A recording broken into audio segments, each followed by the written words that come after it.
If your Husqvarna product is equipped with a two-stroke engine, it must always be run using a mixture of gasoline and two-stroke oil. When mixing fuel, even small inaccuracies can drastically affect the ratio of the mixture. Never refuel the machine while the engine is running or is hot from recent use, and always make sure your fueling area has plenty of ventilation. After refueling, move the machine at least 10 feet from the refueling point before starting it. Never start the machine if you have spilled fuel on the machine. Wipe off spillage and allow remaining fuel to evaporate before use. Never start the machine if you have spilled fuel on yourself or your clothes. Because all engines equipped with catalytic converters must be run on unleaded fuel mixtures, it's important that you choose good quality unleaded gasoline. Leaded gasoline will destroy your product's catalytic converter, causing it to no longer function properly. While the manual says you can use 87 octane, you should use at least 89 octane in order to prevent knocking, a condition caused by high engine temperature and increased bearing load, sometimes resulting in serious engine damage. For best results, use Husqvarna brand two-stroke engine oil that is FD certified. This oil is specially formulated for our air-cooled two-stroke engines. All Husqvarna products use a 50-to-1 mix, which means 2.6 ounces of oil are used to 1 gallon of gas. Husqvarna two-stroke oil comes in convenient bottles that are easily added to 1 gallon of gas with no measuring required.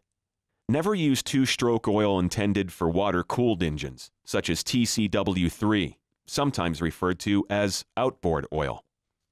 When mixing, never attempt to mix the oil with the fuel in the gas tank on the unit. Always mix gasoline and oil in a clean container intended for fuel. Start by filling half the amount of the gasoline to be used.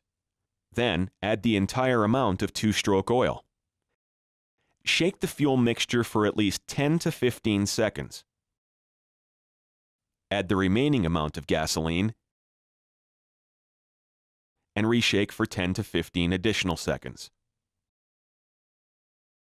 Next, untwist and remove the fuel cap. Pour the fuel into the tank to 80% of capacity. When finished, fasten the fuel cap securely and wipe up any fuel spillage around the unit. Do not mix more than 1 month's supply of fuel at a time. If the machine is going to be stored for an extended length of time, the fuel tank should be emptied and cleaned.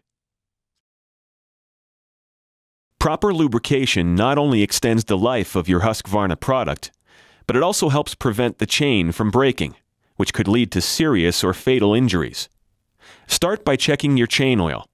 Chain oil must demonstrate good adhesion to the chain and also maintain its flow characteristics regardless of whether it is warm summer or cold winter weather. As a chainsaw manufacturer, we have developed optimal chain oil. Use this oil in order to maximize chain life and also minimize environmental damage. If our own chain oil is not available, make sure you use an oil specifically designed for bar and chains. Never use waste oil, which can be dangerous to you, damage the oil pump in the machine, and also harm the environment. All of our chainsaws have an automatic chain lubrication system. On some models, the oil flow is also adjustable. The saw chain oil tank and the fuel tank are designed so that the fuel runs out before the chain oil. However, this safety feature requires that you use the correct oil. If the oil is too thin, it will run out before the fuel.